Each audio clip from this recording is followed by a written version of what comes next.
Wollen Sie Spanien mal von einer ganz anderen Seite erleben? Rau und wild und unglaublich grün? Herzlich willkommen im spanischen Baskenland. Freuen Sie sich auf atemberaubende Landschaften und außergewöhnliche Erlebnisse. Schon mal was von einem Weinkeller unter Wasser gehört? Oder von einem elektrischen Surfboard? Wir wollen ein Stück auf dem Jakobsweg pilgern, immer am Atlantik entlang. Der heißt hier Golf von Biscaya. Das Baskenland liegt im Nordosten Spaniens an der Grenze zu Frankreich mit 180 Kilometern Küste. Unsere Reise geht von San Sebastián über kleinere Orte, auch ins Hinterland, bis nach Bilbao.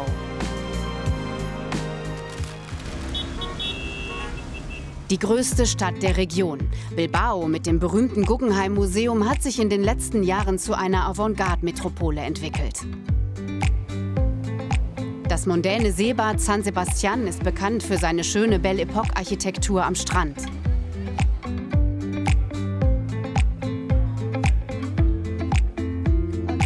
Die Basken sind stolz auf ihre Heimat. Dazu gehört eine eigene Sprache und uralte Traditionen. Kommen Sie mit nach Euskadi, so nennen die Einwohner ihr Baskenland.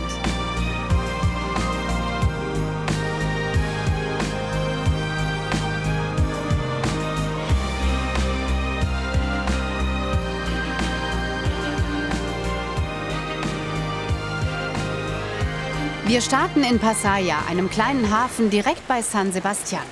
Wow. Ja, das nenne ich mal ein Begrüßungskomitee, oder? Hola! Sieht nach ordentlich Power aus. Darf ich mit? Can I have a seat? Let's go! Hier wird nicht lange gefackelt.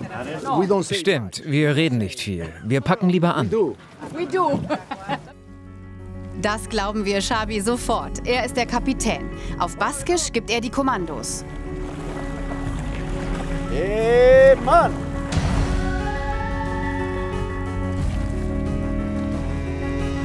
Das Boot, auf dem wir unterwegs sind, hat Xabi selbst gebaut. Die Basken waren Pioniere im Walfang und schon früh weltberühmt für ihren Bootsbau.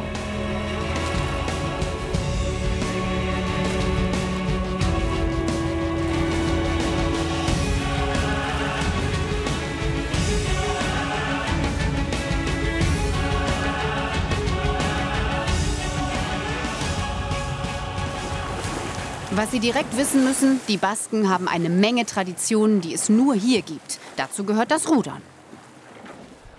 Mit diesem Boot wurden im 19. Jahrhundert Sardinen gefangen. Das Rudern auf der rauen See war gefährlich und hart. Bis ans Land ist noch ein weiter Weg, oder?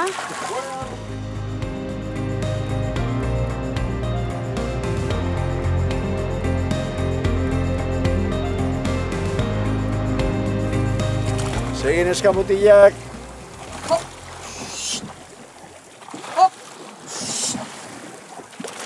Es ist Zeit, die Segel zu setzen. Also los.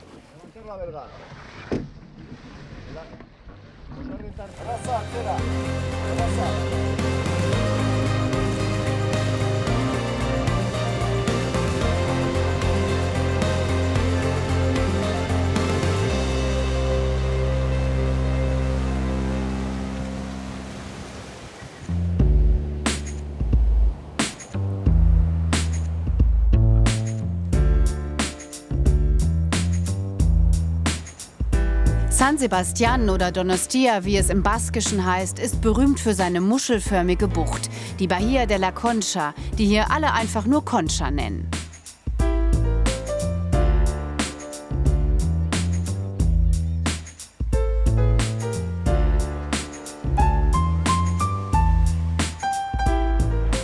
Wegen seiner vielen Gebäude aus der Belle Époque-Zeit wird San Sebastián auch als Klein Paris bezeichnet.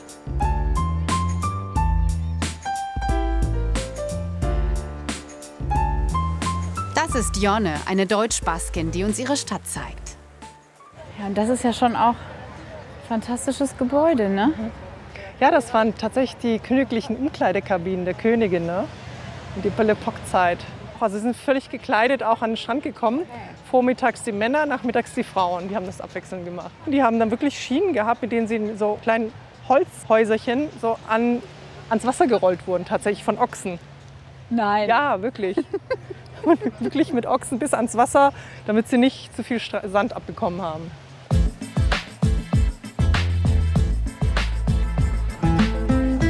Bis heute hat San Sebastián was Elegantes. Einmal im Jahr finden hier internationale Filmfestspiele statt.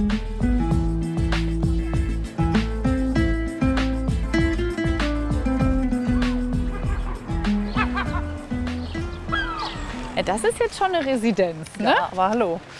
Ja, das ist unser Königspalast, Miramar. Ja, Seeblick. Hier hat die Königin Christina mal den Sommer verbracht. Sie hatte ein Faible für englische Architektur, deswegen sieht es hier a little British aus. Dadurch, dass sie jeden Sommer hier verbrachte, die königlichen Häuser Europas hier ein- und ausgingen, der Adel Europas, alles, was Rang und Namen hatte. Die haben sich alle gedacht, Ja. wenn die spanische Königin hier residiert, Genau. dann muss das der Adel, der Grafen, Hotspot sein. der Zar von Russland, dann kamen natürlich schicke Künstler. Das war natürlich sehr glamourös in dieser Zeit, in dieser Jugendstilzeit. Ne?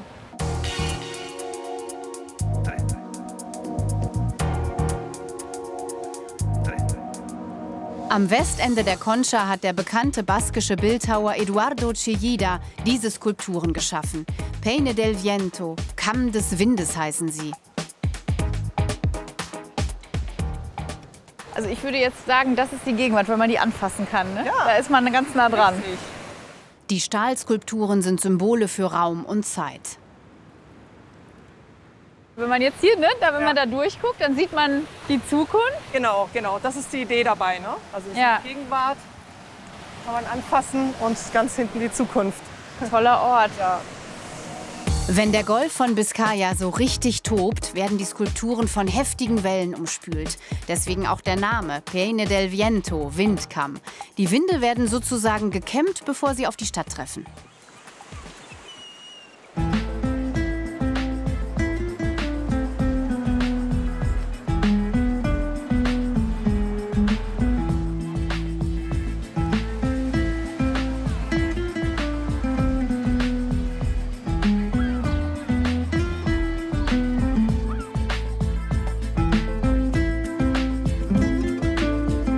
Von der Concha ist man in wenigen Minuten mitten in der Altstadt. Siehst du? Wow. Ja. Ach Gott, da gibt es ja wirklich ganz Ja. viele verschiedene. Kaixo, Eva. Kaixo, León. Muy bien. Bueno. Queremos probar una chapela. Ja klar, gerne können Sie eine Baskenmütze probieren. Chapela. Chapella. Ja, wieder das berühmte X, ne? Genau. Chapella. Chapela, ja. Chapella heißt übersetzt Hut und den trägt Mann und Frau natürlich auch gerne im eleganten San Sebastián. Una Chapella. Eine Baskenmütze bitte. Muy bien. Sí, muy bien. Dann wollen wir mal Hay sehen. tres colores. Ich habe hier 3 verschiedene Farben, blau, rot und Lo schwarz. colocamos aquí. Man setzt sie so auf und zieht sie dann zurück. Und jetzt noch ein bisschen an der Seite raffen. So? Hola. Ja? Gut? Bueno, Also so ganz noch nicht. ¿Me puedo acercar o Darf no? ich etwas helfen? Yo también la puedo poner así. Dann kann man sie weiter ins Gesicht ziehen, nach hinten oder seitlich tragen. Ahora así un poco. Antes de ser Am Anfang ist die ganz groß. Dann wird sie mit Wasser und Holzhämmern bearbeitet und schrumpft, bis sie ihre eigentliche Größe bekommt. coger y ir cediéndola. Ja. Schon direkt mit ein bisschen Sport verbunden hier, so eine Ya, Baskenmützenanprobe. suficiente, ya está. Ja, so. Ahora, Kopf delante runter. y atrás. Perfecto. So ein bisschen Perfecto. Perfetto. Estupendo. Jetzt für die Gastro. Dankeschön auf Baskisch.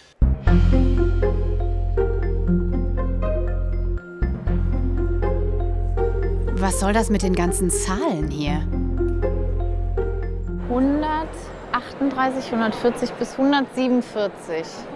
Ehrlich gesagt kenne ich das mit den Nummern und den Fenstern vom Bahnhof.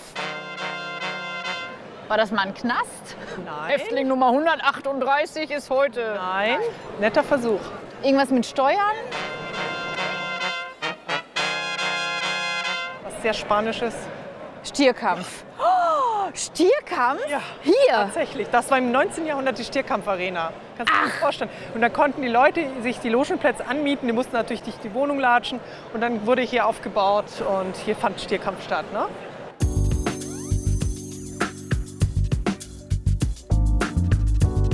Pinchos heißen die kleinen Appetithäppchen, die im restlichen Spanien Tapas heißen. In vielen Bars sind das regelrechte kulinarische Kunstwerke. Man nimmt sich einfach so viel wie man will und rechnet später die Stäbchen, also die Pinchos, zusammen.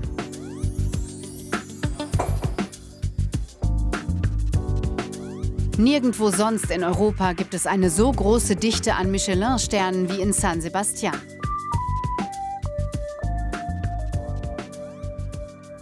Aus der Leidenschaft für gutes Essen haben die Basken sogar eine Institution gemacht. In der Altstadt besuchen wir das Vereinslokal von Gas de Lubide. Das ist einer von 200 Kochclubs der Stadt. Fernando und Alfredo stecken mitten in den Vorbereitungen. Santé, salud. Die beiden sind Mitglieder und erwarten heute Abend Freunde und Kollegen. Ein Platz in einer Kochgesellschaft ist heilig. In der Regel wird er weitervererbt. Gekocht wird in kleinen Gruppen. 5 Gänge stehen heute auf dem Menüplan. Wenn du hier schlecht kochst und es den Gästen servierst, dann helfe dir Gott.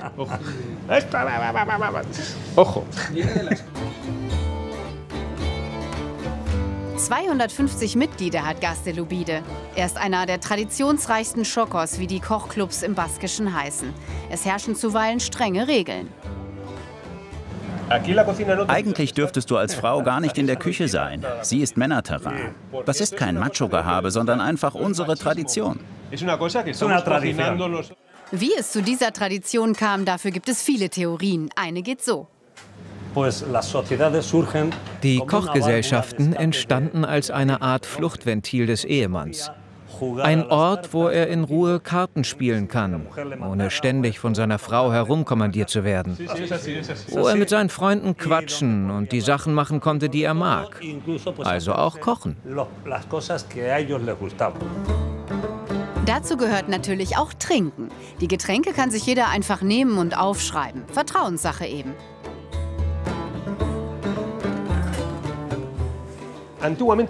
Das hier war früher unser Safe. Die Leute nahmen ihre Weinflaschen und zählten, was sie getrunken hatten.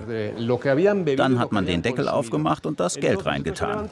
Hier ist das Fach für den Kaffee, Cidre und den Chacolí.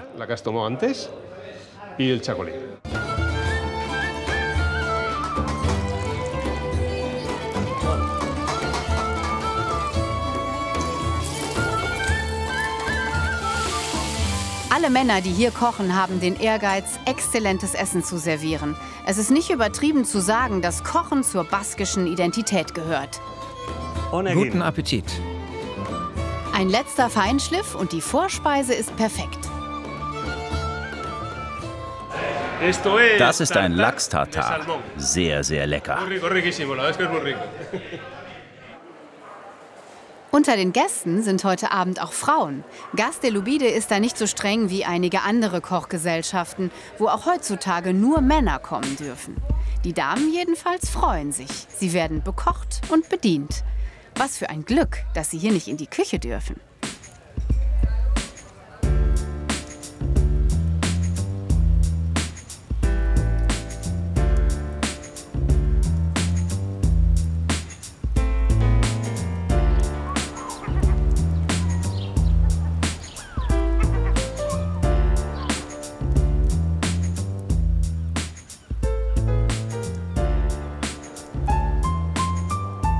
Die Lieblingsbeschäftigung am Abend in der Altstadt ist es, Pinchos essen zu gehen. Über 300 Pincho-Bars gibt es. Siehst du, das ist jetzt der Chacolí, unser Weißwein aus der Region. Ja. Und schau mal, wie er eingeschenkt wird aus der Höhe.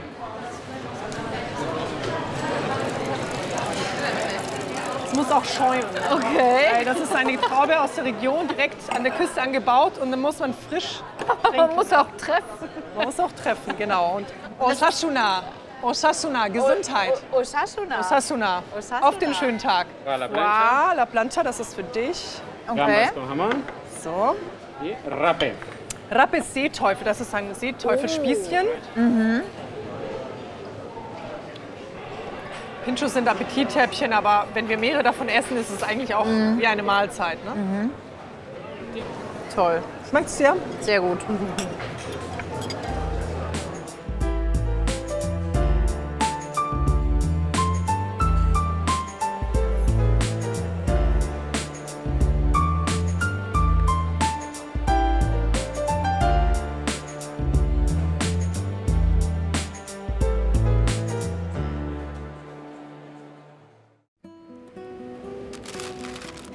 Minuten von San Sebastián entfernt besuchen wir eine spektakuläre Landschaft bei Zumaya. In Pasaia tauchen wir in die Seefahrtvergangenheit des Baskenlandes ein. Das ist Asier. Seine große Leidenschaft ist die Erdgeschichte. Nur an wenigen anderen Orten auf der Welt kann man die angeblich so gut erleben wie hier im Geopark bei Zumaya. Also das ist hier wirklich ein beeindruckender Platz. Habe ich selber so auch noch nie gesehen. Gestein so aufgeschichtet in verschiedenen Lagen. Das ist bestimmt ein ganz besonderer Ort für dich, oder? This place. Allerdings. Was genau sehen wir hier? Die Klippen erstrecken sich hier auf 10 Kilometern. In ihnen können wir Schicht für Schicht, Seite für Seite, wie in einem Buch, mehr als 60 Millionen Jahre Erdgeschichte lesen. Jede Schicht ist ungefähr 10.000 Jahre alt. Wow.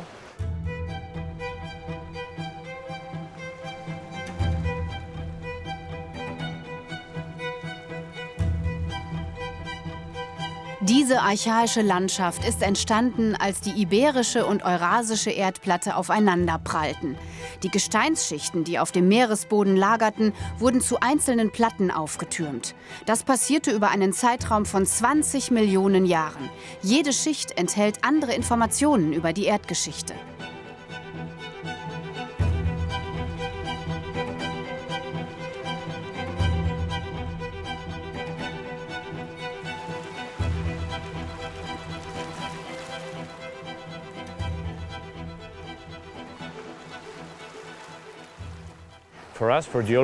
Für uns Geologen ist das hier ein absolutes Geschenk. Wir können hier einfach über die Klippen gehen, die Felsen anfassen, die Steine nehmen und sie untersuchen. Jedes einzelne Mikro- und Meeresfossil, all das ist frei zugänglich. Wir müssen also nur herkommen und die Gesteine studieren. Die Erkenntnisse über die Vergangenheit helfen uns, die großen Herausforderungen der Zukunft besser zu verstehen.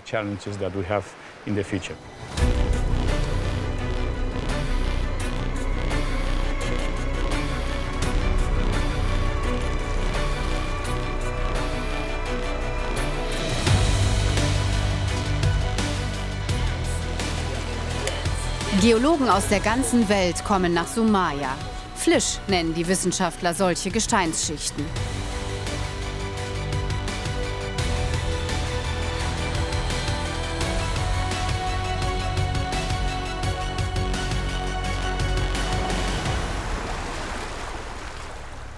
Da unten im Wasser ist eine Gesteinslinie, die uns Informationen über einen der schlimmsten Momente der Erdgeschichte gibt. Sie ist gerade mal 2 Millimeter breit, 66 Millionen Jahre alt und beweist das große Massensterben der Dinosaurier. Dank solcher Orte wie diesem hier können wir die Erdgeschichte rekonstruieren und nachweisen, dass die Dinosaurier vor langer Zeit aufgrund eines Meteoriteneinschlags in Mexiko ausgestorben sind.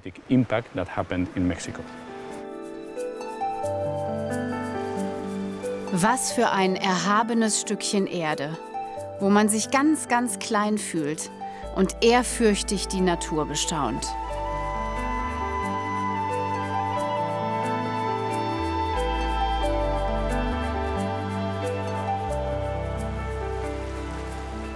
Das ist ganz typisch für die baskische Küste in Spanien. Meer und Berge, blau und grün, ganz nah beieinander.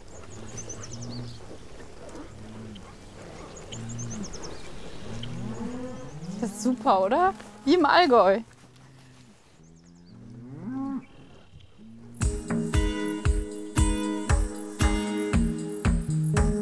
So sieht die Landschaft hinter der spektakulären Küste aus. Im Geopark kann man ähnlich gut wie im Allgäu wandern gehen. Nur anders als in den Bergen führt der Weg am Meer entlang. Er ist übrigens ein Teil des baskischen Jakobsweges.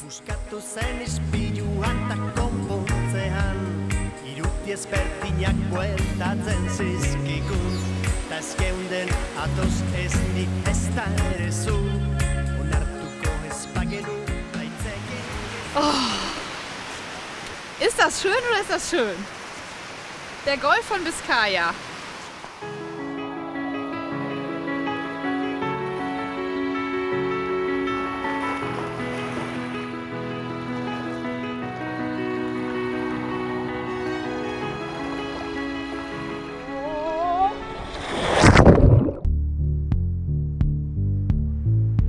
Wir sind noch mal in Pasaia, wo wir schon rudern waren.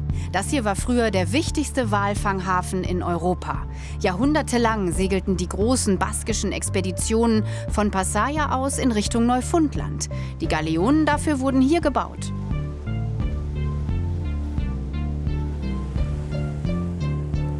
Auf dieser Werft wird seit 2013 wieder an einem Walfangschiff gebaut. Eine verrückte Geschichte, die wir Ihnen unbedingt erzählen müssen.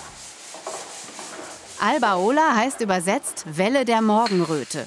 Symbolisch steht der poetische Name für den Traum, der in der Werft in Erfüllung gehen soll. Xabi, den wir schon vom Rudern kennen, hat dieses Projekt ins Leben gerufen. Er und sein Team bauen die San Juan, die 1565 in Kanada sank, originalgetreu nach. In dem Museum der Schiffswerft wird die Geschichte des gesunkenen Schiffes San Juan erzählt. Unterwasserarchäologen haben das Wrack 1978 entdeckt und jedes einzelne Teil geborgen. Es war wegen der eisigen Kälte erstaunlich gut erhalten.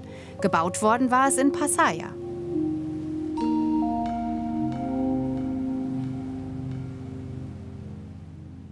– 1985 widmete die Zeitschrift National Geographic ihren Leitartikel der Entdeckung dieses Schiffes, der San Juan. Als ich das las, wurde mir klar, dass die Realität unserer maritimen Geschichte sogar noch die Fiktion übertraf. Ihre Geschichte ist noch unglaublicher als die von Moby Dick in Melvilles Roman.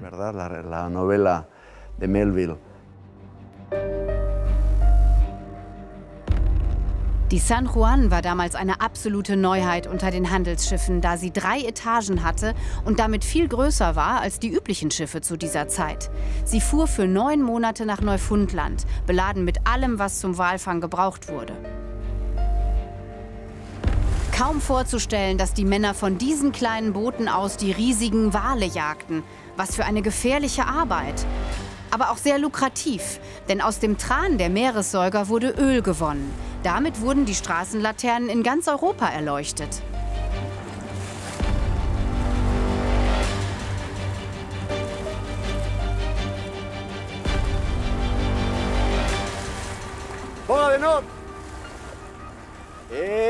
Mann! Die rekonstruierten Baupläne der San Juan wurden an Pasaia, den Heimathafen des Walfängers, weitergegeben. Xabi musste im Gegenzug garantieren, das Schiff originalgetreu, wie vor 500 Jahren, nachzubauen. Inzwischen sind viele Freiwillige aus dem Baskenland und Europa in der Museumswerft, um ein Stück mitzuhelfen.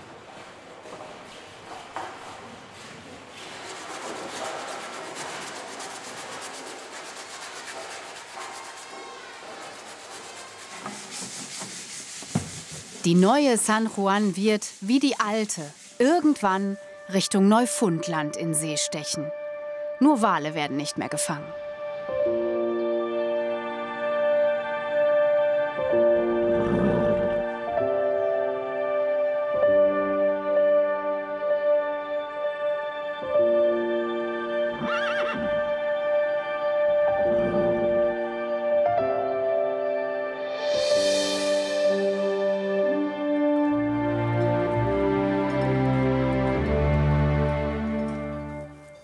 Durch diese unberührte Landschaft geht's zu unserem nächsten Ziel.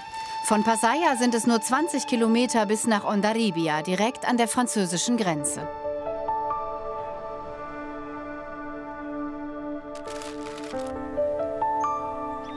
Auf der anderen Flussseite liegt schon die französische Stadt Hendaye. Hier beginnt das französische Baskenland.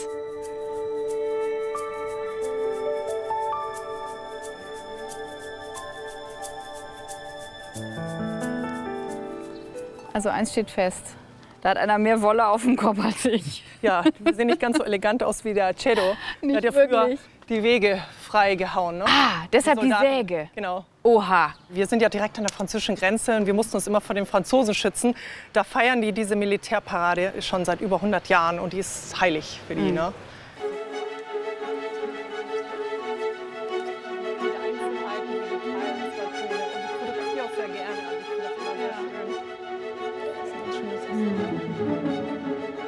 Auch wie toll, dass das so erhalten bleibt. Ne? Das ist ja wirklich schön. Ja.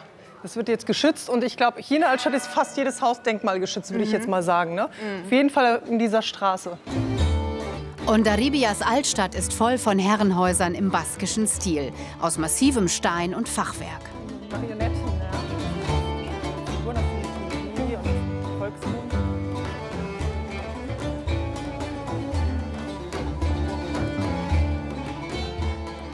Siehst du diese Häuser? Ja. Das sind alles die Fischerhäuser. Du siehst, die haben alle verschiedenfarbige Balkone. Manche sind grün, manche sind braun, blau. Und die streichen ja ihre Boote in verschiedenen Farben.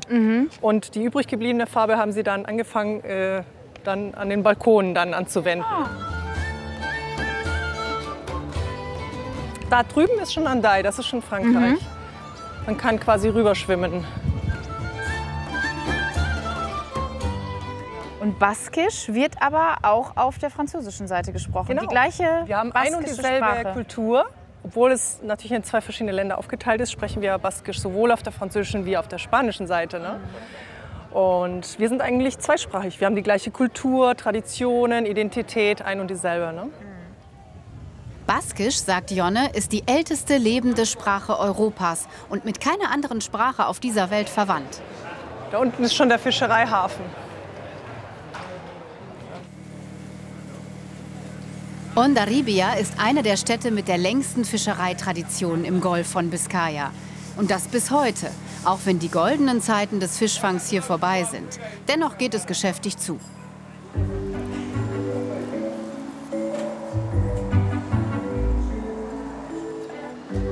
Wann immer die Netze Löcher haben, werden sie gerufen. Die Netzflickerinnen von Hondarribia. Und sie sind sofort zur Stelle. Ist das jetzt hier wirklich so ein Netz, auf dem wir stehen, oder sind es mehrere? Ich habe den Überblick nicht. Ja, das muss ich auch kurz fragen. Du, Elena, au share un di da e dia igual biru share. Das große sagt sich, un metro. Das große 500 Quadratmeter und das kleine vielleicht 100 Quadratmeter. Ha, ich habe eins. Hast du uns gefunden? Ja. Super. Aber, zeig mal. Ah, gut, das ist schon markiert. Ui, das ist aber auch ein großes. Das ist ja wie Ostereier suchen. Das ist so ein bisschen wie genau. Ah, hier ist noch eins. Du bist ja richtig gut, du. Ich habe noch eins gefunden. 5 bis 6 Stunden brauchen die Frauen für ein Netz. Immer wieder die gleichen Handgriffe. Willst du es auch ausprobieren? A ver. ¿Tú? Sí. De aquí, por ahí, vai. Oh Gott. Mira, píchate un día agua, vaya 38. Also das ist jetzt nicht so professionell hier. Da sieht man schon den Unterschied.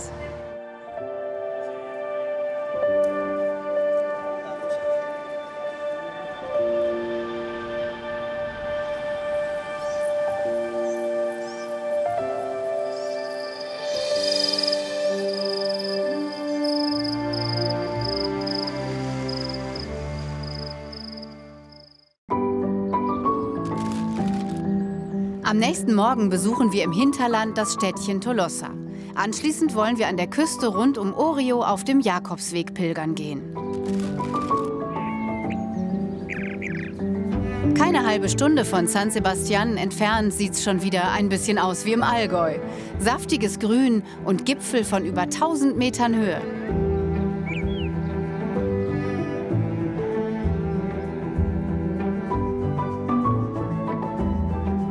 Bekannt ist Tolosa für seinen Bauernmarkt. Was wir nicht wussten, immer am letzten Augustwochenende findet hier das Riverline Festival statt.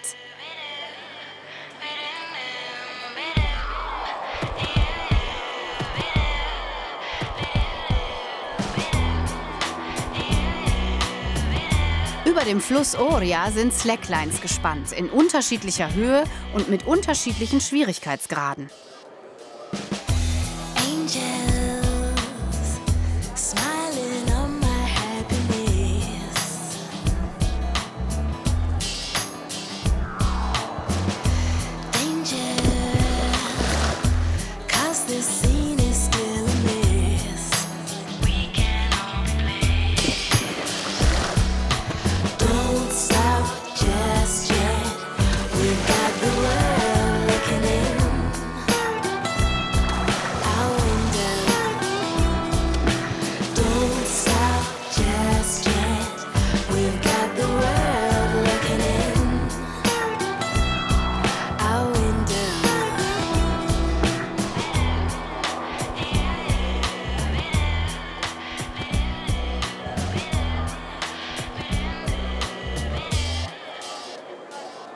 Heute wird hier auf Slacklines balanciert.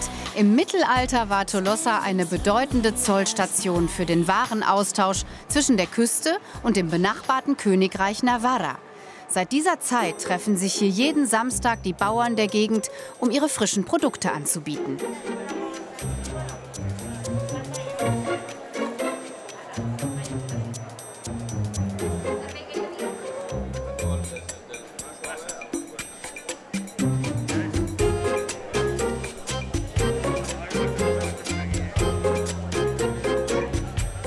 Der Markt von Tolosa ist einer der beliebtesten Wochenmärkte im Baskenland. Selbst die Einwohner aus San Sebastián kommen hierhin, um einzukaufen. Angeboten werden ausschließlich regionale und qualitativ hochwertige Produkte. Die sind den kochverrückten Basken einfach heilig.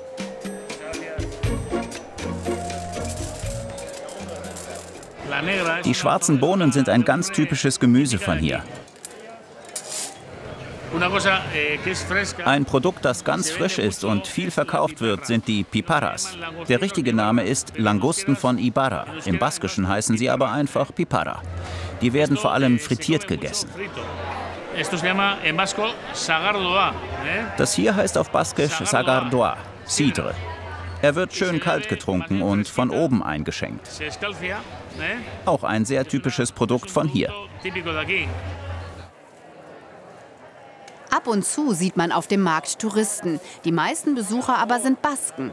Und so wird hier vor allem Euskara gesprochen. Eine gute Gelegenheit, typisch baskische Atmosphäre zu erleben. An unserem Stand stellen wir nicht alles selbst her. Wir vermarkten die Produkte von kleinen Erzeugern aus der Region, vor allem den Käse.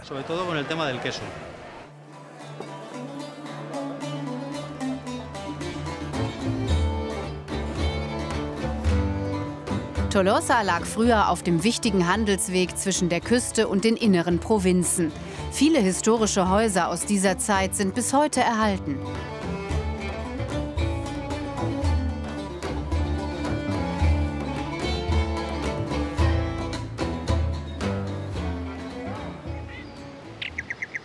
Durch Tolosa führt der baskische Jakobsweg, die sogenannte Bayonne-Route, eine weniger bekannte Variante des Camino de Santiago.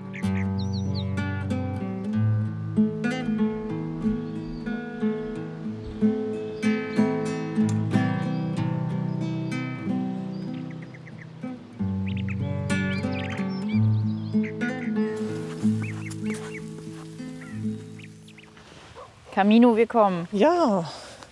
Durchs Baskenland verlaufen mehrere Routen des Jakobsweges. Wir sind mit Jonna auf ihrer Lieblingsstrecke unterwegs. Wir sind hier an der Küste, Camino del Norte oder Camino de la Costa. Und ja, da sind nicht ganz so viele unterwegs. Ne? Der Camino del Norte ist die Nordroute nach Santiago de Compostela. Knapp 200 Kilometer davon führen durchs Baskenland. Wir laufen die Etappe zwischen San Sebastián und Zarautz.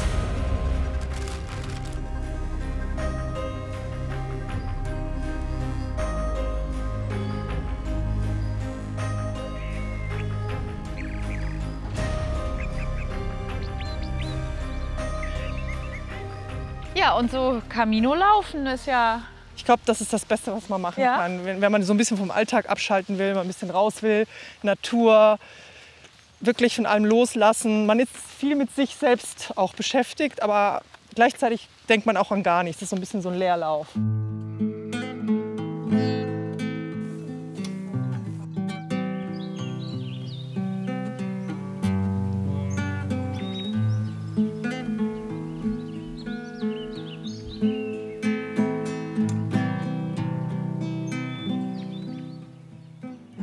Habt ihr eigentlich auch so einen Begriff für Schiedwetter? Ja, also Schirimiri. Schirimiri? Das ist unser Lieblingswort, Schirimiri. Ja. Nieselregen. Klingt genauso wie das Wetter.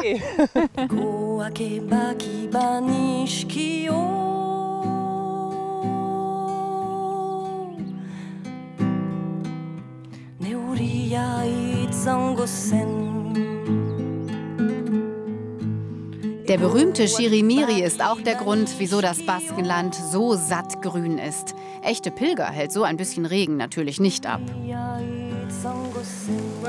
Wo kommen Sie her? Alemania. Deutschland. Deutschland. Das ist ja witzig. Erstens zwei sind wir gestartet in Ponferrada, dem französischen Weg. Und jetzt haben wir gesagt, den nördlichen müssen wir machen, weil wir sind eigentlich Spanierinnen, die aber in Deutschland leben. Okay. Und haben gesagt, wir gehen den nördlichen. Wobei, ich sage es ganz ehrlich, der französische ist ein Kinderspiel gegen das, was wir... Also gestern war es sehr brutal. Ja. Weil steil oder warum? Ja, das ist also Hondarriba und dann geht dieser nur 500 Meter hoch. Aber die haben es in sich. Also das ging so hoch, diesen Berg hoch. Und dann viele Steine, sehr hoch. Ganz fester Weg. Und wir haben, es sollen angeblich nur zwischen 11 und 12 Kilometer sein. Wir sind 20 gelaufen, wir wissen aber nicht, wo wieder gelaufen sind. Wir wissen es, aber erlauben Sie die mal, das ist was ganz anderes. Ja. Was sagt man nochmal? Buen camino. Buen camino. Señoras, os deseamos buen camino. Ay, mira, estamos internacional. Europeos. Europeos. Europeo, ¿no?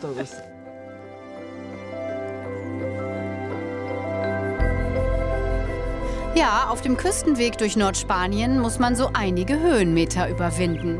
Vielleicht ist er auch genau deswegen noch ein richtiger Pilgergeheimtipp. Nach 13 Kilometern erreichen wir Orio, einen typischen Fischerort.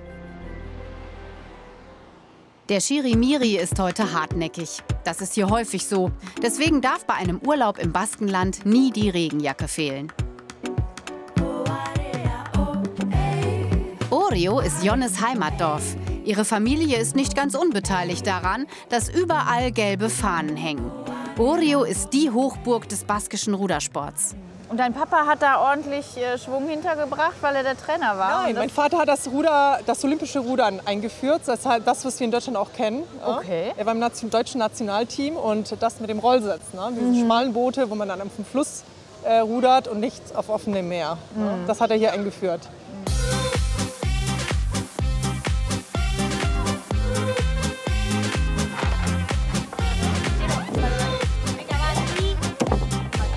Jonnes Vater trainierte die Mannschaft aus Orio mit Erfolg.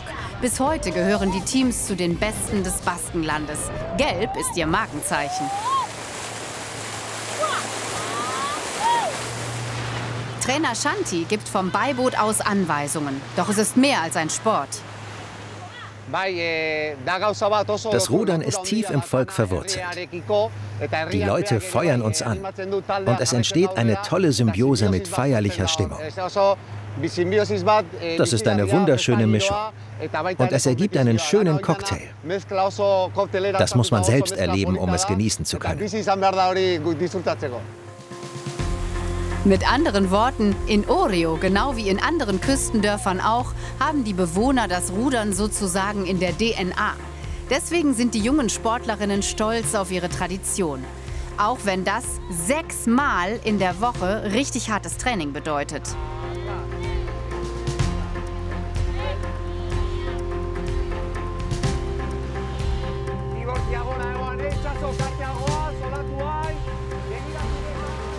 Doch warum sind die Basken eigentlich so ruderverrückt?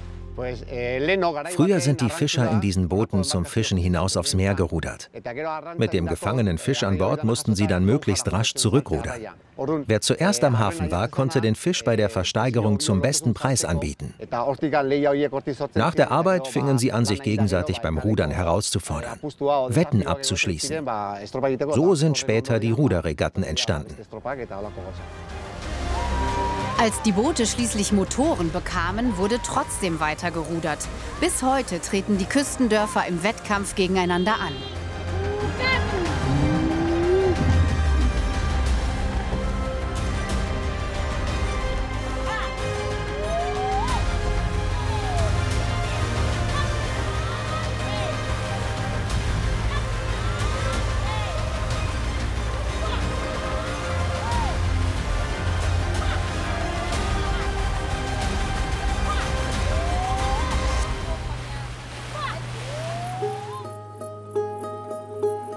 Wenige Kilometer hinter Orio reichen die Weinberge bis zur Atlantikküste. Das ist die Heimat des Chacolí. Der Weißwein wird hier überall getrunken.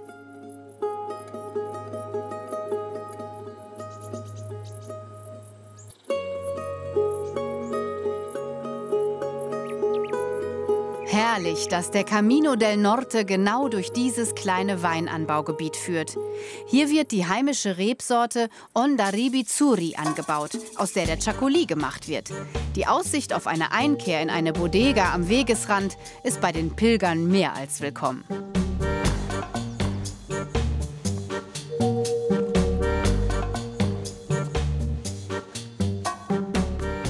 Was haben wir hier? Mal rein. Eieieiei. Hier ist ja alles da. Guck mal hier, zum Desinfizieren. Dann haben wir hier Verbandsmaterial. Ist ja praktisch. Genial, ne? Brauchen wir aber nicht, oder? Wir sind fit. Nee, wir sind noch fit. Wir können noch ein bisschen weiter, ne?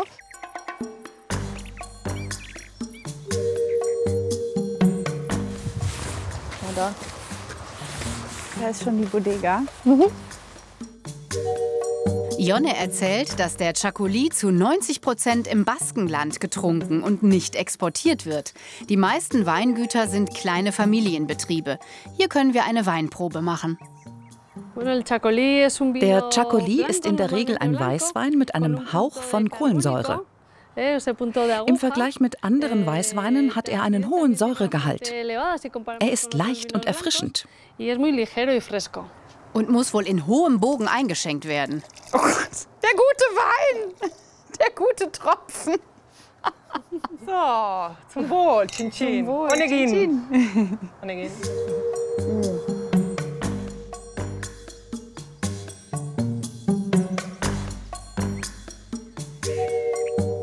Ich habe was Baskisches gelernt, ne? Okay. Kriege ich das noch auf die Kette? Lass mal hören. Eske ricasco, Dankeschön und Agur. Oh schon, da, super, yeah, hast bestanden. Glück gehabt. Vielen Dank. Mach's gut, meine Liebe, Tschüss, ja? viel Spaß noch. Ja, bis Tschüss. dann, tschüss.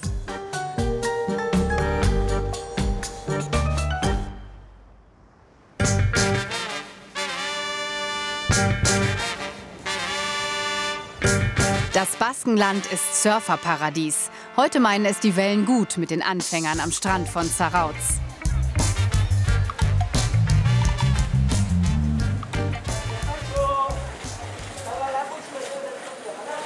Aitor, den hier alle nur Gallo, den Hahn nennen, ist einer von den Surfverrückten des Ortes. Schon als Kind war er jede freie Minute auf dem Wasser, hat diszipliniert trainiert und war früh einer der besten Surfer des Baskenlandes. Heute ist er Coach für den talentierten Nachwuchs. Aitors Geschichte ist allerdings eine ganz besondere. Wenn Sie genau hinschauen, sehen Sie, dass er nicht ohne Begleitung an den Strand kann. Seit seinem 41. Lebensjahr ist er blind.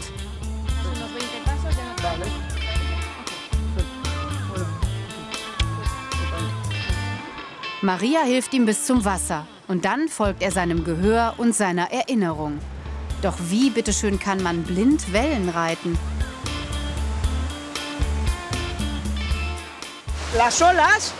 Die Wellen nehme ich immer von vorne entgegen. So.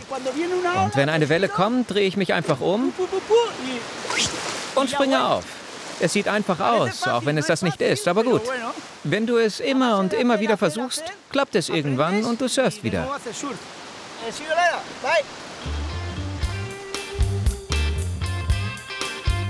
Aitor wurde mit einer Erkrankung der Augennerven geboren und kämpfte lange gegen die Erblindung. Sein rechtes Augenlicht verlor er bereits als Jugendlicher. 2011 hatte er dann einen Surfunfall, dadurch verlor er auch sein restliches Augenlicht.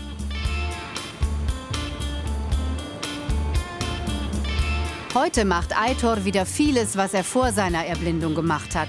Er fährt sogar Fahrrad und springt von Klippen.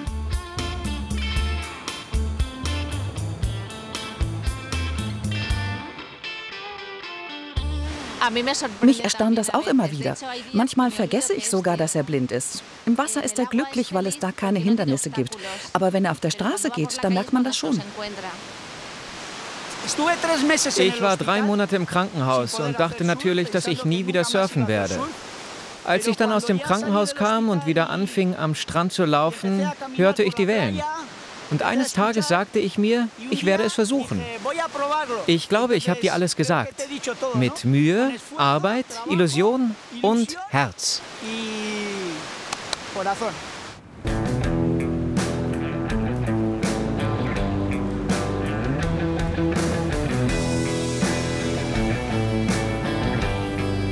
Ein Leben ohne Surfen war für Gayo einfach unvorstellbar. Er arbeitete hart, übte jeden Tag. Im Jahr 2016 gelang ihm ein riesiger Erfolg. In den USA wurde er Weltmeister im Surfen mit Handicap. Damit hat Aitor sich und der Welt gezeigt, was alles möglich ist, wenn man nur will.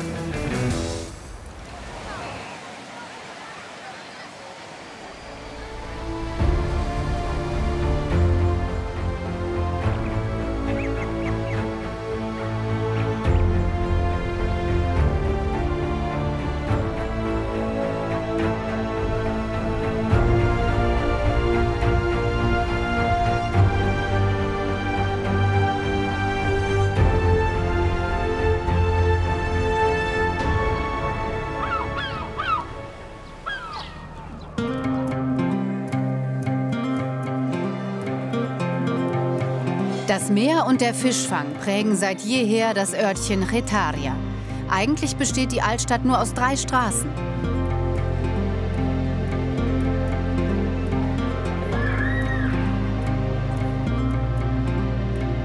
Ein Seefahrer, der die Welt verändert hat, wurde 1476 hier geboren.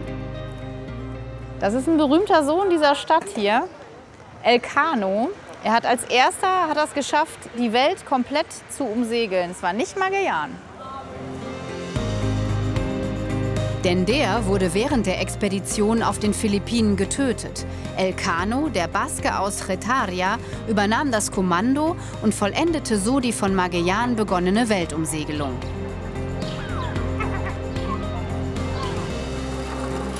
Früher stachen hier Walfangflotten in See.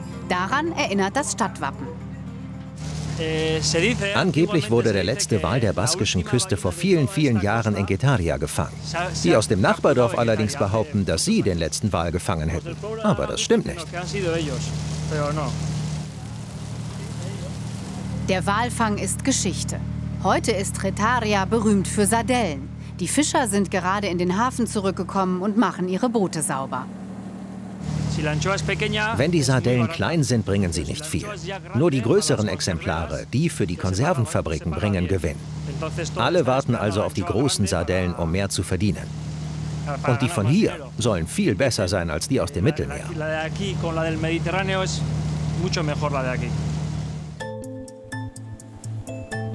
Direkt neben dem Hafen werden die Sardellen weiterverarbeitet, nachdem sie mindestens ein Jahr in Salz lagen. Ab jetzt heißen sie Anchovies. Erst müssen sie die richtige Größe bekommen, dann werden sie nochmals gesäubert und in einzelne Filets zerlegt.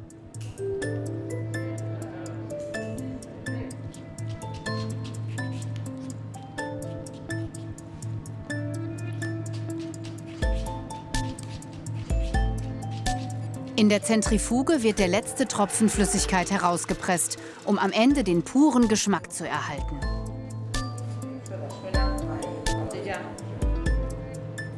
Als wäre das bisher nicht knifflig genug gewesen, wird jetzt jedes einzelne Filet in das Gläschen geschichtet und mit Olivenöl befüllt. Wegen der Nähe zu Frankreich wird hier auch Französisch gesprochen. Was ist das? Das sind typische Produkte aus Getaria. Die Anchovies sind 2 Jahre lang in Salz gereift und wurden dann weiterverarbeitet. Und das ist eine andere Spezialität, das sind Bocarones. Die sind in Essig eingelegt. Merci beaucoup. Also einmal mit Salz und einmal ja, mit Essigöl. Das werde ich mir jetzt mal hier schmecken lassen.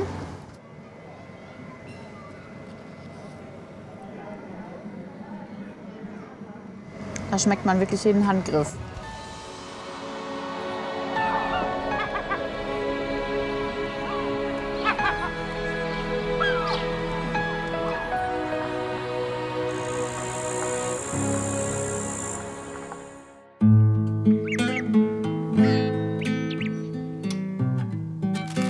Keine halbe Stunde von der Küste entfernt besuchen wir die Stadt Guernica.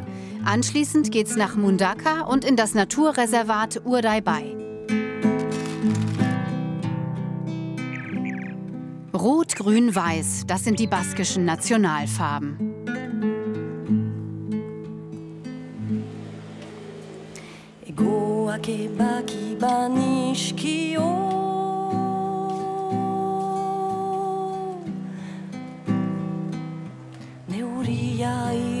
Viele Jahrzehnte haben die Basken für ihre Unabhängigkeit von Spanien gekämpft, auch gewaltsam.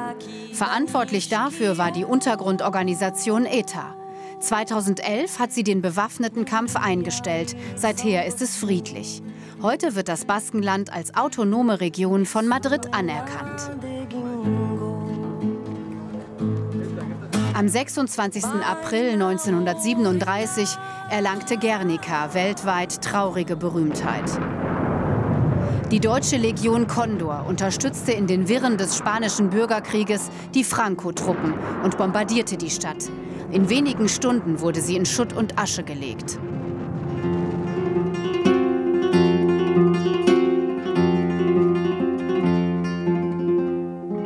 Dieses schreckliche Kriegsverbrechen war der Anlass zu Picassos weltberühmtem Gemälde, ohne dass die Welt diese Gräueltat vielleicht vergessen hätte. Bis heute ist Picassos Guernica ein Symbol gegen die Barbarei des Krieges.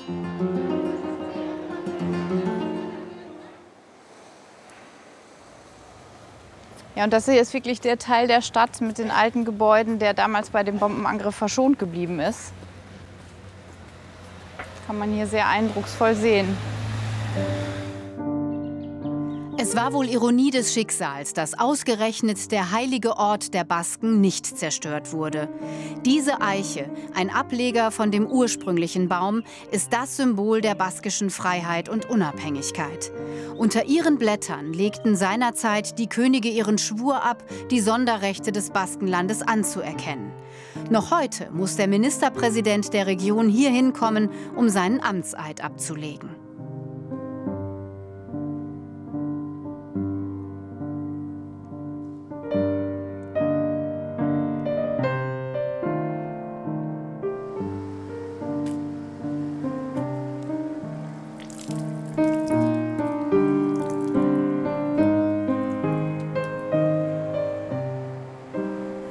Jetzt lernen wir eine der größten Traditionen kennen. Es geht zum Pelota, der baskische Nationalsport.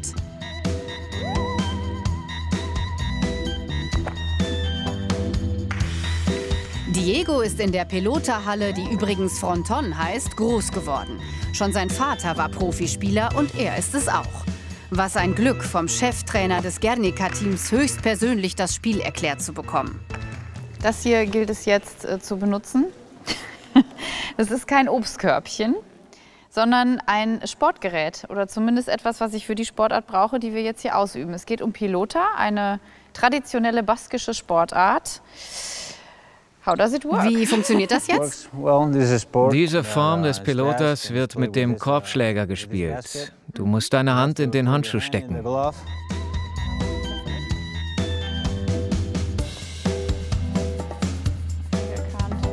Fertig fürs erste Pelota-Training. Der Handschuhschläger nennt sich Rai Alai und beschleunigt den Ball auf Höchstgeschwindigkeiten von 300 Kilometern pro Stunde. Too fast, watch out. Vorsicht hier, Kameramann und so, ne? Das ist nochmal gut gegangen. Der Ball ist nämlich hart wie Stein. There you go. Lass mir erstmal die Regeln erklären. You play with teams. 2 Teams mit jeweils 2 Spielern treten gegeneinander an. Wer zuerst 30 Punkte hat, gewinnt. Der Ball wird gegen die Wand geschlagen, das andere Team muss ihn fangen. Dabei darf er maximal einmal aufprallen. Dann muss der Gegner zurückspielen. Korbschläger, Holzschläger oder mit der bloßen Hand. Das sind die 3 Hauptspielarten. Insgesamt gibt es sage und schreibe 20 Varianten. Pelota ist eine Art Squash, nur komplizierter. Und ganz nebenbei das schnellste Ballspiel der Welt.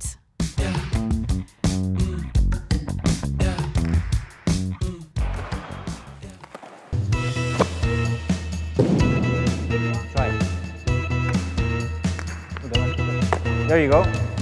Now you have to throw it.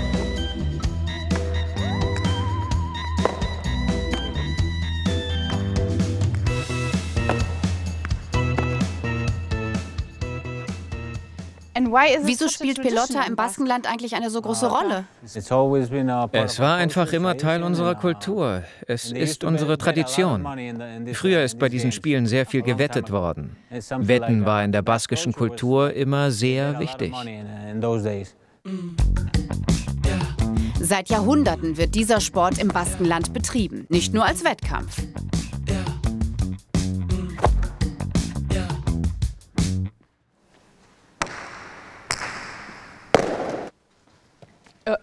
Hä? Watch out. Watch out, okay? Hauptsache, du hattest eben die Kamera an, als ich den einmal gefangen habe. Hatte er.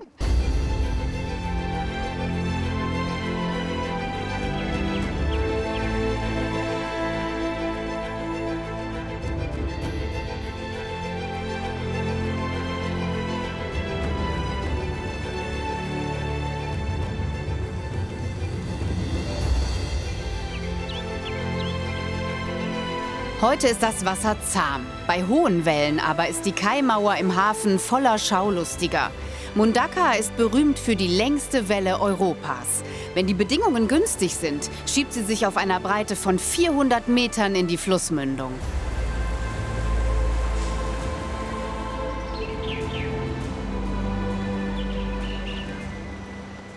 Natürlich gibt's auch hier direkt an der Kirche einen Fronton, wo Pelota gespielt wird. Oder so ähnlich.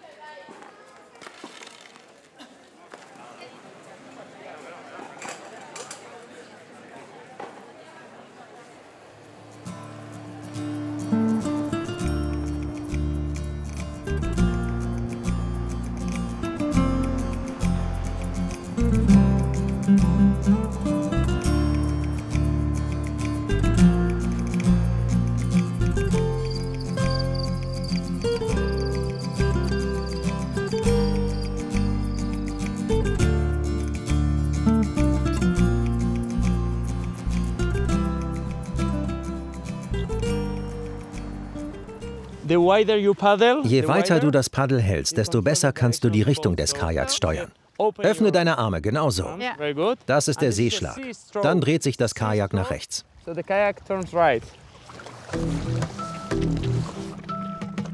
Wir sind auf dem Fluss Oka unterwegs, der bei Mundaka ins Meer mündet. Er ist das Herzstück des Naturreservats Urdaibai. Gerade setzt die Ebbe ein und viele Sandbänke kommen zum Vorschein.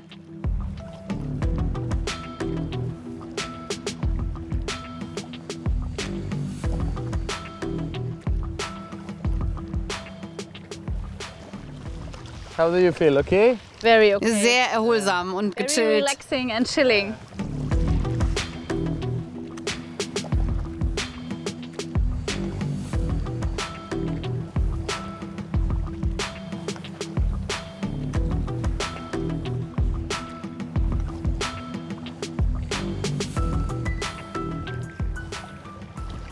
Row, row your boat.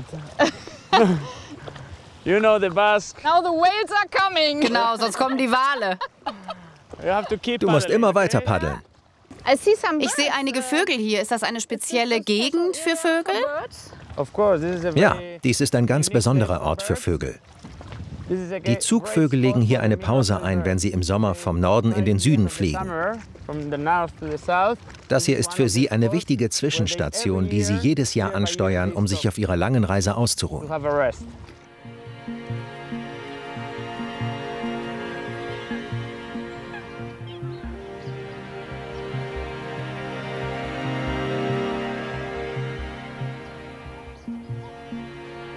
Die Sümpfe und das Marschland sind ein Paradies für Vögel. Wegen der reichen Natur- und Artenvielfalt wurde das Gebiet 1984 von der UNESCO zum Biosphärenreservat erklärt.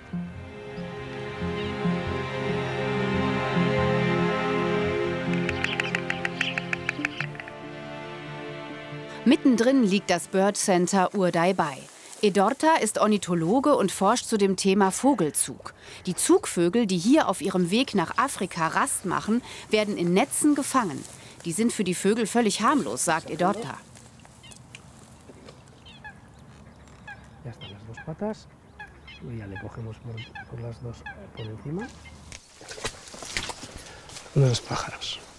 Esta es una Cetia ruiseñor, Sirensinger.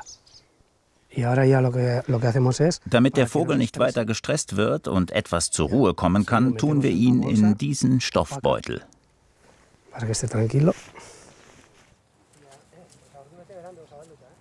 Für Edorta und seine freiwilligen Helfer hat gerade die Zeit der Beringung begonnen. Erstmal wird nachgesehen, ob der Vogel schon einen Ring trägt. Dieser hier beispielsweise kommt aus Arnhem in Holland. Dann erhalten alle Vögel einen Ring von der Vogelwarte Urdaibai, sowas wie einen Personalausweis.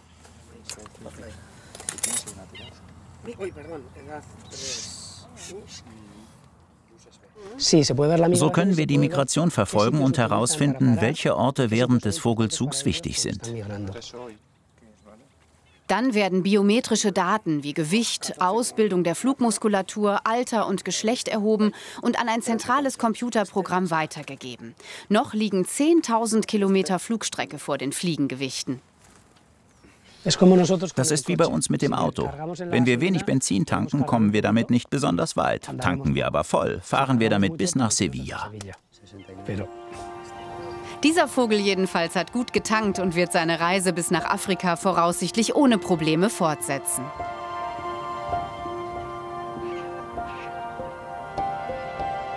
Das Urdaibai Bird Center ist nicht nur Forschungsstation, sondern auch Anlaufstelle für Vogelbeobachter und ein interaktives Museum.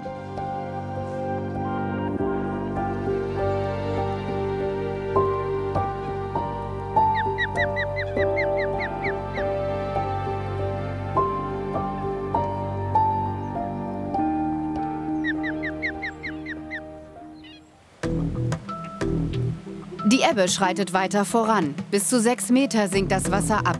Schon wieder sieht es ganz anders aus. Es macht Spaß, sich mit den Kanus den Weg durch die Wasserkanäle zu suchen und nicht auf eine Sandbank aufzulaufen. Dann müssen wir weiter laufen. Genau. Der richtige Weg entscheidet, ob wir weiter paddeln oder zu Fuß weiter müssen. Okay. Alles klar, ich verstehe.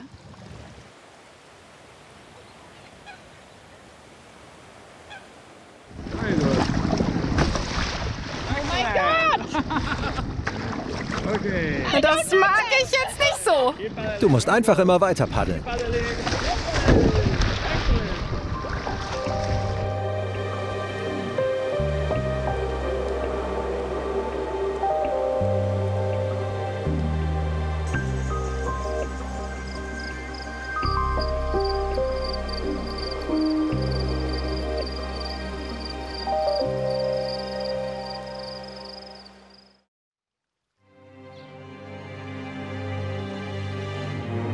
Heute besuchen wir einen richtig mystischen Ort an der Küste. Danach geht's nach Bilbao und in Plencia erwarten uns verrückte Erfindungen in und auf dem Wasser.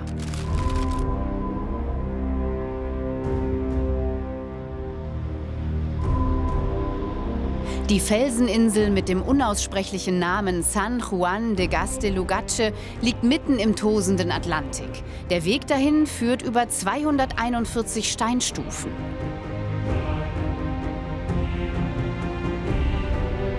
Die Kapelle wurde zu Ehren von Johannes dem Täufer, dem Schutzheiligen der Seefahrer und Fischer, errichtet, ein heiliger Ort für die Basken.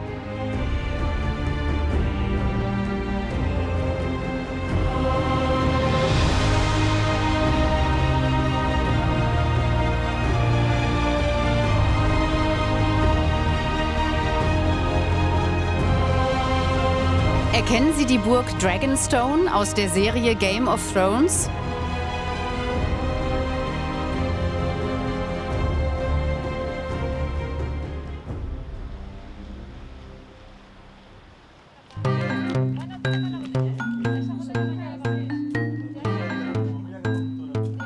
Vom Hausberg Monte Achanda hat man den besten Blick auf die größte Stadt des Baskenlandes.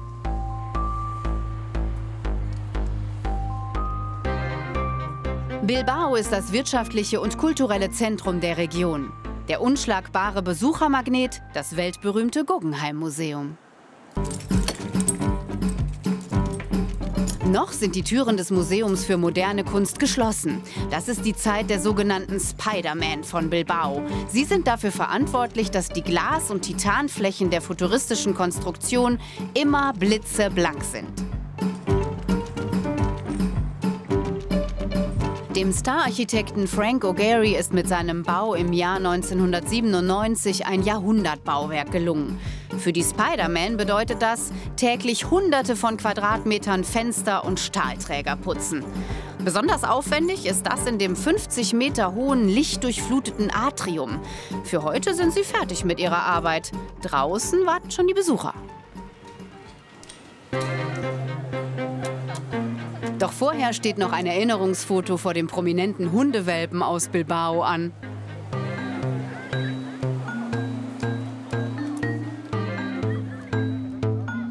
Virginia ist in Bilbao geboren, hat hier Tourismus studiert. Das muss sein. Ja. Mit dem Hündchen? Ja, mit Puppi. Puppi heißt der? Das ist Puppi. Ja. Und was sagst du dazu der Hundehütte? Ne? Ja, Hundehütte ist gut. Wir sind hier in Bilbao, ne? Muss alles groß und ja, muss das toll sein, ja.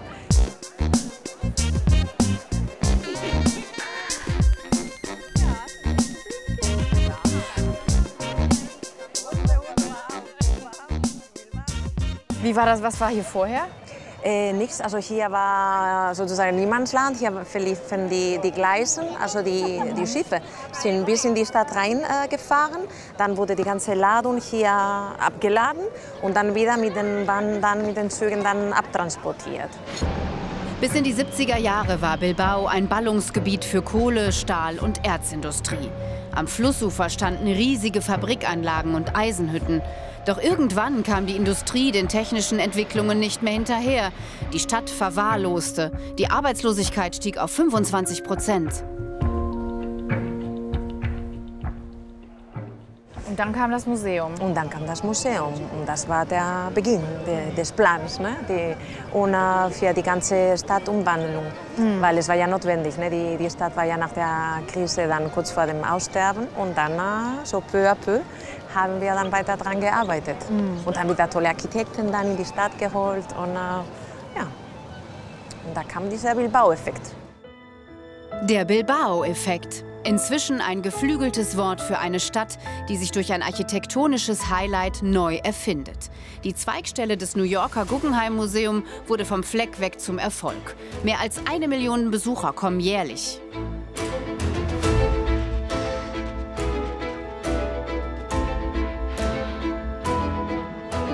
In der ständigen Ausstellung sind Werke der wichtigsten internationalen Künstler der letzten 4 Jahrzehnte zu sehen. Dem deutschen Künstler Anselm Kiefer ist ein eigener Raum gewidmet.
all der beeindruckenden und bedeutenden Kunst innen, ein Hauptkunstwerk ist auch das Gebäude selbst.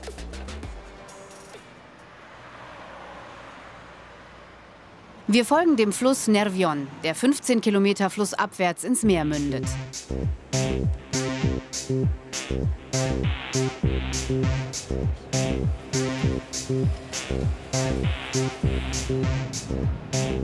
Was da auf uns zugefahren kommt, ist die älteste Schwebefähre der Welt.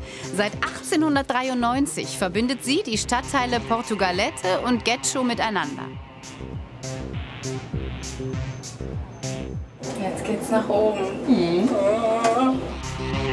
Es war Virginias Idee, sich das Ganze einmal von oben anzusehen.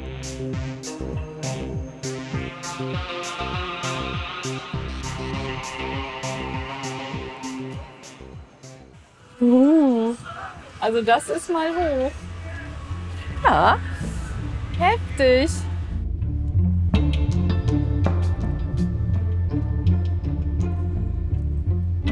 »50 Meter geht's in die Tiefe.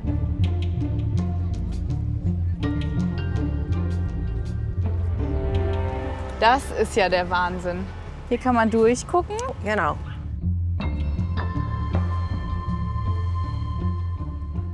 Was hat die Brücke für eine Bedeutung? Warum so hoch? Während der Industrialisierung, da viele Schiffe dann bis in die Stadt dann gefahren sind und die ganze Ladung da. Jetzt geht läuft, ja, unter uns. Und das war die Notwendigkeit, ne, beide Ufern da miteinander zu verbinden, ohne diesen Schiffverkehr dann in die Stadt zu stören. 6 Millionen Passagiere befördert die Schwebefähre pro Jahr. Die Brücke von Biscaya ist ein Symbol des Industriezeitalters und Zeugnis des einstigen Wohlstandes von Bilbao. Alberto de Palacio, ein Schüler von Gustave Eiffel, hat sie erbaut.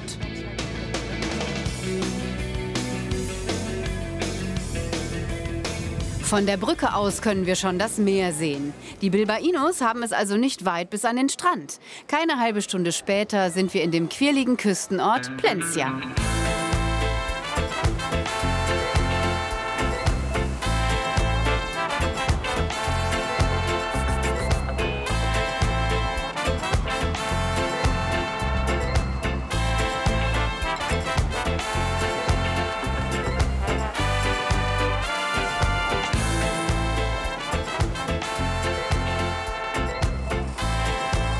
Das erste Highlight ist schon mal der Strand von Murriola.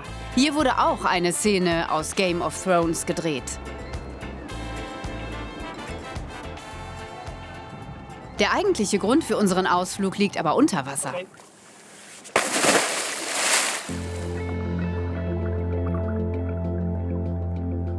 Das ist ein Weinfass. Die Taucher bringen es 20 Meter unter Wasser in eine Weinkellerei. Fast 10.000 Flaschen Rot- und Weißwein sind hier gelagert. Der Käfig schützt das wertvolle Gut vor der rauen Strömung.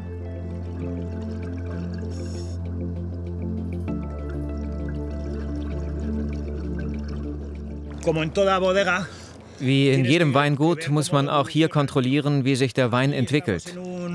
Wir befinden uns hier in einem ganz anderen Szenario als in einer traditionellen Weinkellerei, wo das Licht dunkel und die Temperatur immer konstant ist. Im Meer dagegen gibt es viele Faktoren, die sich ändern. Im Moment bewege ich mich, weil hier Strömung ist. Hinzu kommen die Wellen, das Licht ändert sich. Das alles beeinflusst natürlich die Entwicklung des Weins. Viele Jahre hat Borja mit Wissenschaftlern Experimente zur Unterwasserlagerung gemacht. Winzer aus ganz Spanien schickten Weine, um sie am Meeresboden reifen zu lassen. Das Ergebnis: sie entwickelten sich anders als im normalen Weinkeller.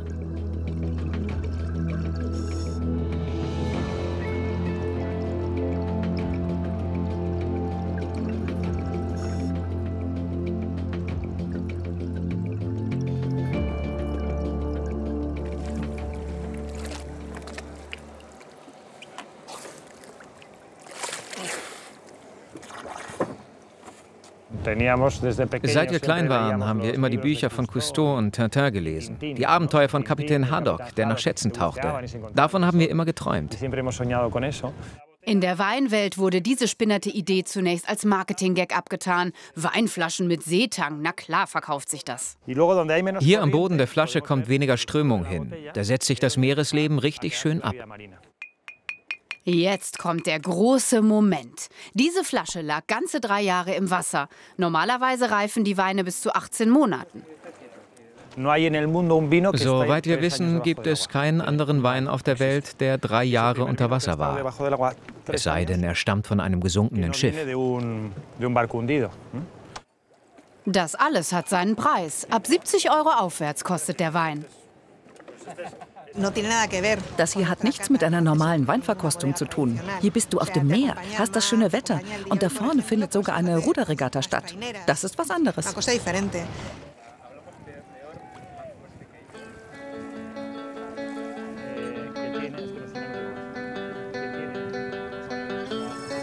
Viva Alemania!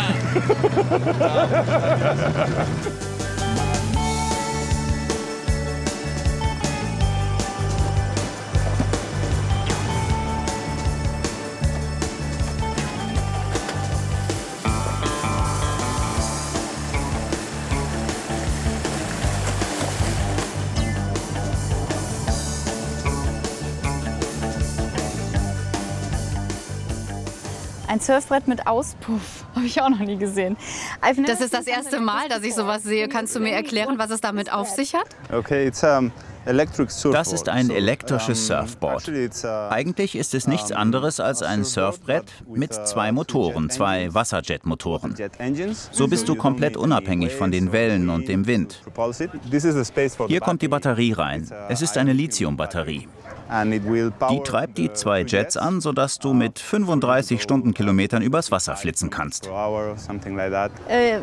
Denkst du, ich könnte es vielleicht lernen?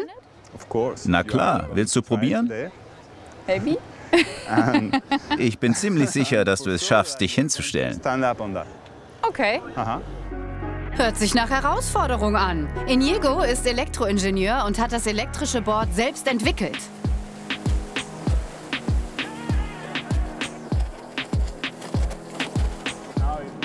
Das Brett ist über ein Unterbrecherkabel mit der Wade des Surfers verbunden. Fällt er ins Wasser, geht der Motor sofort aus.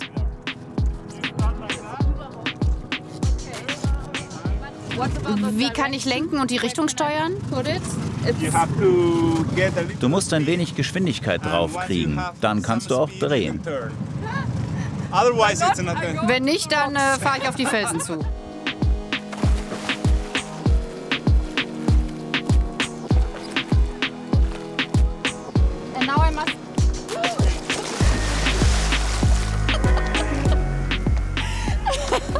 Das passiert, wenn man den Startknopf zu früh drückt.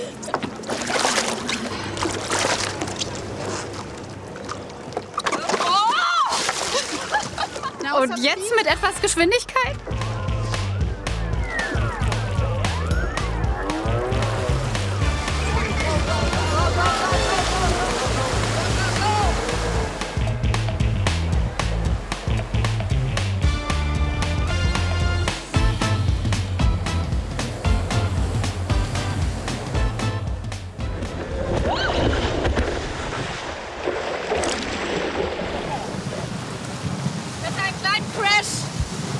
Knie.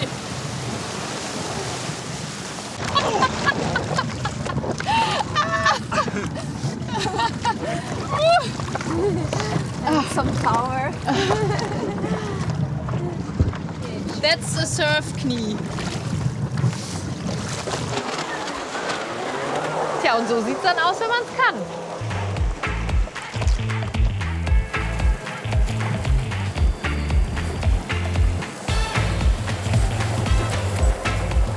Die beiden Batterien sorgen für 13,5 PS und bringen bis zu 40 Minuten Fahrspaß.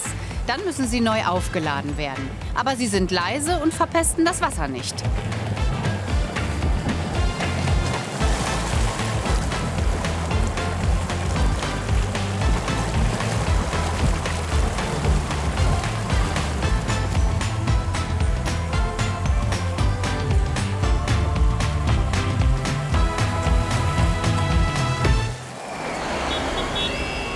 Wir sind zurück in Bilbao.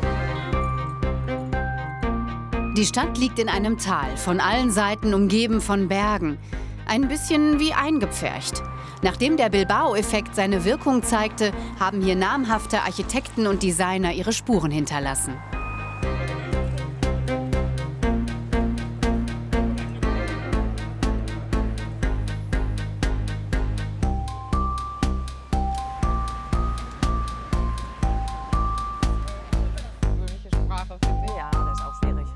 Oh, hier kann man sich noch mal checken. Noch mal ein kleines Fresher. Ja, kleines. Nur klein. Nur klein.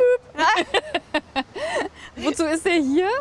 Das ist einfach, das sollte sich so wie ein Wohnzimmer so anfühlen, ne? So einladend und ja, so ein Ort, um sich zu treffen mit Freunden und ja.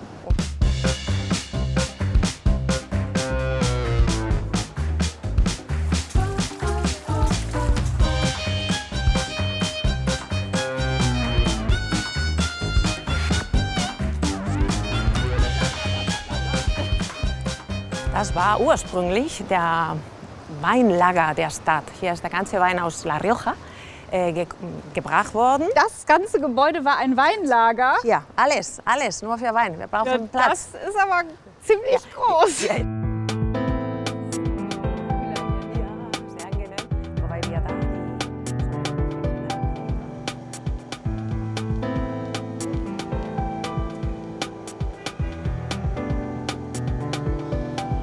Entworfen hat es der französische Stardesigner Philippe Starck. Die 43 Säulen stehen für Kulturen und Bauweisen der Menschheit. Das ist schön. Das ist echt schön. Das ist ja spektakulär. Meine Güte. Die müssen aber alle ganz brav Badehosen und Bikinis anhaben. Ja, sonst sowieso. Wird's peinlich. Sowieso.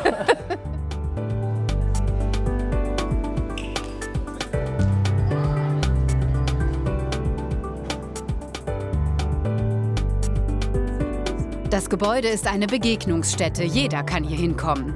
Es gibt Ausstellungen, ein Auditorium, eine Bibliothek, Kinos und.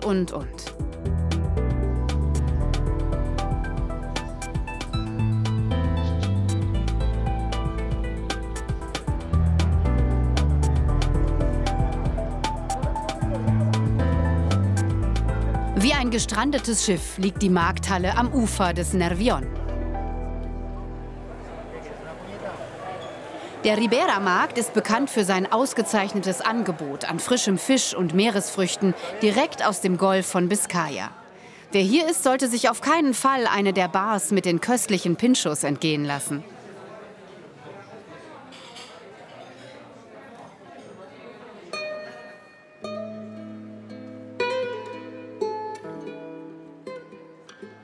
Das ist das Tolle an Bilbao. Die Stadt hat wirklich viele Gesichter. Mal hat sie Ostblock-Charme, mal Art Deco-Einflüsse. Mal ist sie bunt und dann auch wieder ein bisschen düster.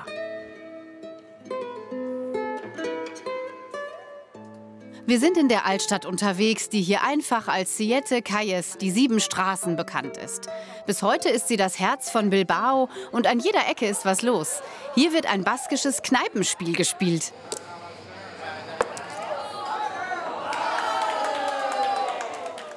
Was ist denn, wenn man wirklich ins München trifft? Ja, dann muss man dann eine Runde bezahlen. Oh, dann will ich gar nicht treffen. Ziel des Spiels ist es, so viele Punkte wie möglich zu bekommen, indem 10 Münzen auf den Frosch geworfen werden. Genau in den Mund zu treffen ist allerdings so gut wie unmöglich, selbst stocknüchtern. Boah, ist das schwer. So, jetzt Virginia schafft's jetzt. Hey, oh. Dankeschön. Genau.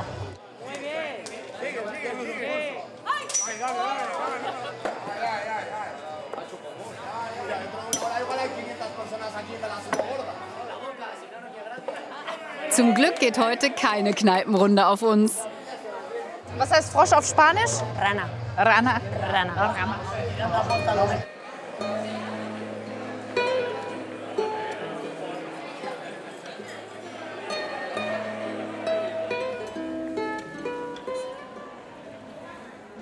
Und? Was noch? Wieder die Berge. Und die Berge, immer, sag ich doch, immer am Ende der Straße, egal wo du bist in Bilbao.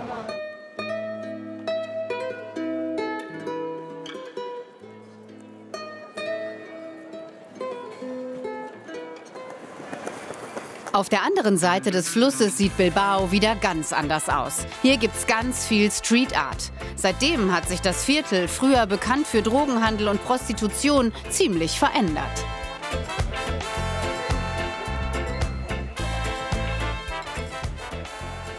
Das ist auch wieder so eine Initiative der Stadt, um das wieder zu beleben und dann von diesem alten Arbeiterviertel dann zum Künstler und kleine Boutiques und ein bisschen Leben. Ne? Und diese Hipster-Mischung da zu kriegen.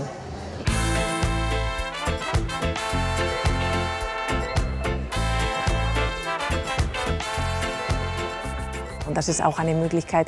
Natürlich macht das ganze Viertel dann schöner, aber das ist auch irgendwie Kunst für alle öffentlich zu machen. Ne? Braucht man keine Hausnummer. Man kann einfach sagen, ich wohne in dem Haus mit dem Blau, dem Gelb und dem Pink. Und genau, weiß jeder Bescheid.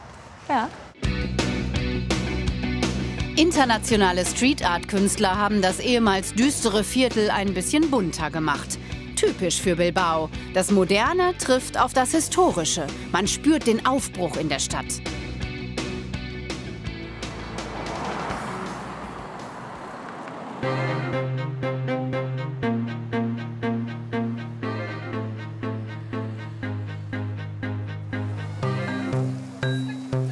Von der Altstadt bis zum Guggenheim-Museum sind es 15 Minuten zu Fuß.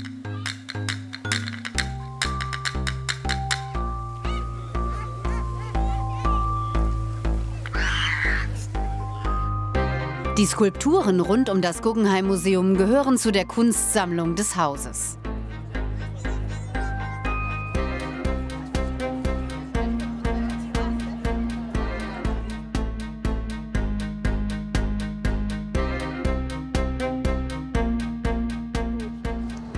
Bringt das Beinchen? Vielleicht. Wir versuchen es bestimmt. Das kann auf jeden Fall nicht schaden. Nein, eben.